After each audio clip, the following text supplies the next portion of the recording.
Hey folks, this is just a little video about the three Zaharoff fragrances, the Trifeca, the Signature, the original one, the Noir and the Royale. And rather than do like all the reviews, there are plenty out there, I think I mentioned this loads of times, talking about the notes and all that, which I personally don't find it easy to pick out the notes. I find these to be experienced fragrances. They take you on a journey and take you to places. So instead I've broken it down to all three and kind of gone through my experience, where they take me. Obviously I'll try as best I can to describe what they smell like. Alright then folks, thanks, bye. So the first one in the third of the Trifeca, if you like, is Signature Noir Homme, and this was the original one before there was any flankers. And this one is again, I'm not going to go through the notes. That'll be a kind of consistent thing throughout them. It's more about talking about the feelings that they kind of invoke and where these fragrances take me and that. I mean, again, this one is basically it's not very fougere, but there are aromatic notes in it. There is lavender and other herbs over a kind of dark, warm, rich, sweet, resinous base, and there's a lot to it. And again, going through the notes would be a fool's game, because you don't smell them all, and you smell different things in different situations. But for me, this one, I think I've kind of said when I've reviewed it, is like a fragrance that makes me feel like a grown-up. It makes you feel like you've pulled on a suit, you're sorted, you're together. But it also kind of takes me to my father, my dad, and it's kind of it's got that certain kind of throwback, if you like, to what our dads used to smell like, but mixed with this very modern thing. So it's like your dad then, when you were a child, and you cuddled into him, you wanted his attention, you kind of, he cheered you up, he made you smile, he bounced you on his knee kind of thing. But again, it's also got that modern touch for me, and it takes me to my relationship with my dad now, which is as two adults, isn't it? Again, I can still get an awkward hug from my dad, which still feels great, and it's reassuring. But you get that kind of that same smell, that same scent memory that takes you back to being a child, even though it's now. He's still pretty much, he doesn't wear much fragrance, and he smells of leather, and his fragrance over the top still.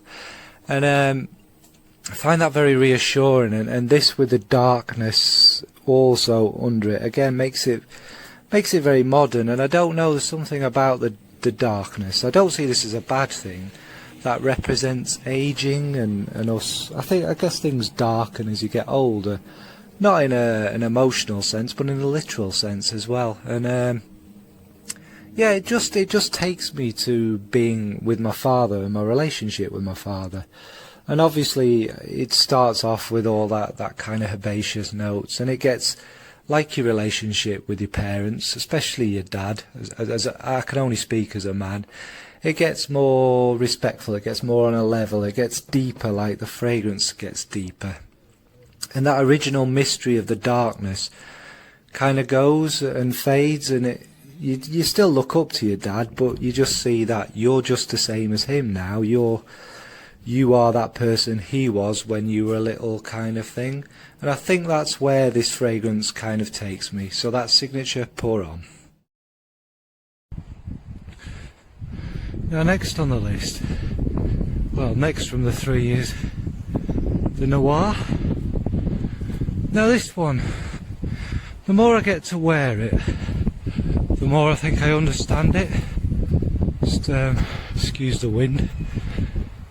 Basically, this opens up very similar to Signature, and it does have that DNA of Signature running through it quite strongly.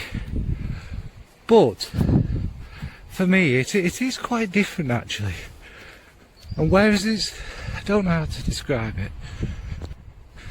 Yeah, as I was saying, it does have a lighter DNA to it. But what it does is, I think, in this, you get more of the resins, and I get a kind of soapy, clean vibe to it.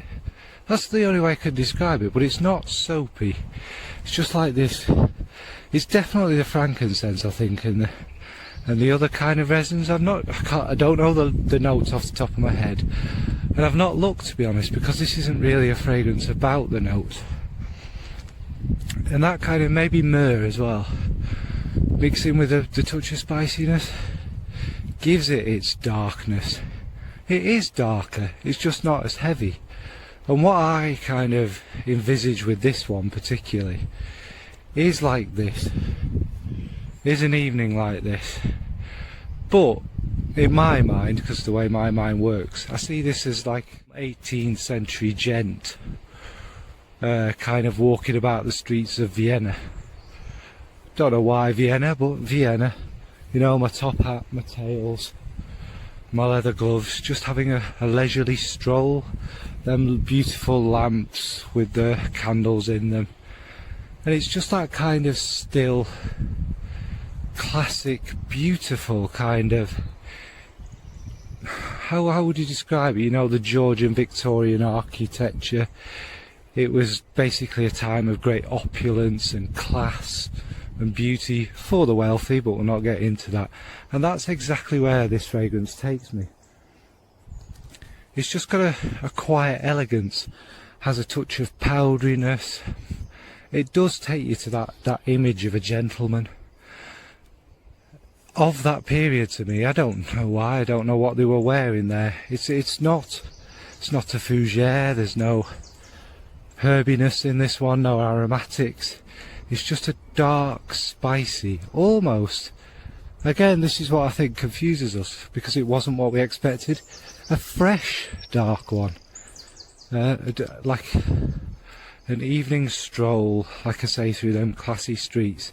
And I don't want to waffle on, but I just wanted to kind of describe where each of these kind of take me.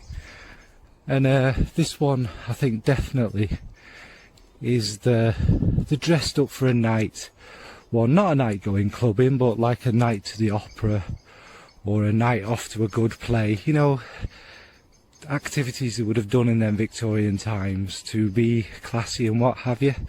And that's what signature noir is to me. Dark but light, fresh sophistication in a bottle. Thanks, folks. Now finally in the little trifecta is the Royale, signature Royale.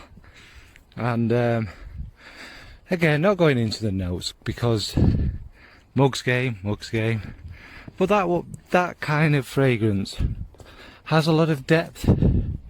It's quite warm and it's quite resinous like the others, but the difference is, as you can see, it takes you to this kind of this is spring, but it makes me feel of autumn, all them golden colours, all the golden trees, the golden leaves, all that kind of beauty.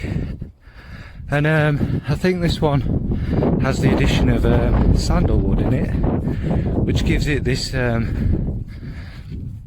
well, you know what sandalwood does, kind of woody, slightly creaminess, not over the top. It's more about the golden wood than it is about that kind of lactonic. It doesn't go like that, but also it's got a touch of cardamom in it, much stronger than in the others, I think, which gives it a certain bright spiciness. And there is the citruses that are in the opening, but they do kind of linger, but they're not citruses like freshly squeezed citrus.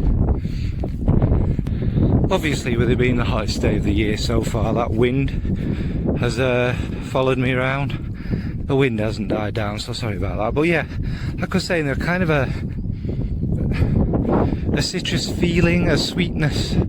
It's more their sweetness from them than the actual pop.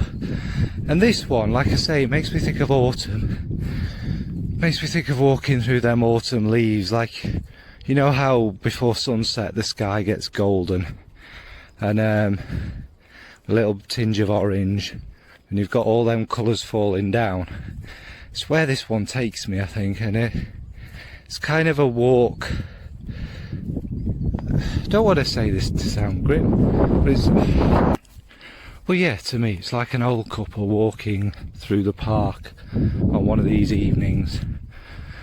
It doesn't smell old or dated or anything like that, but they're walking hand in hand, and what I see is they look around, and you smell this, and you get that warmth, that beautiful kind of golden warmth, is they're kind of flashing back over their lives together, you know, over meeting, over the hot summer days, over the great times they spent together, and that kind of feeling with it, and that's where this one takes me. It's kind of like a nostalgic memory kind of fragrance, if you get what I mean, of good times. Maybe again it's because of the colour it creates in my head, maybe not so much golden as sepia, and that kind of, you know, that vintage look of it, but it's a warm nostalgia. It's a beautiful, yeah, beautiful memories, beautiful times. Oh, I keep repeating myself, but there's a certain, especially early on, there's a little bit of an orangey thing, which again makes me think of holidays I've had abroad and things like that. So I think this one is probably my favourite from the three, but weirdly it's kind of a nostalgic trip. Okay, so that's the end of the Trifeca. Alright, thanks folks for watching. Just to kind of, yeah, I didn't want to go over the notes that you'll have heard from everybody else. There are a lot of more in-depth reviews if you're interested out there. I'm sure you'll be able to find one that you enjoy. I've of course spoken to them in quite a bit more depth, but I think these three fragrances kind of stand out a lot to me, and I'm quite fond of them because they're experiences more so. They're quite, like I've said a million times, there's so many notes, there's so many facets in them. You're a bit stupid to spend your time doing that with them.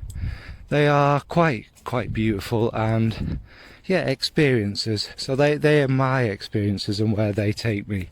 Right, thank you folks, thanks for watching.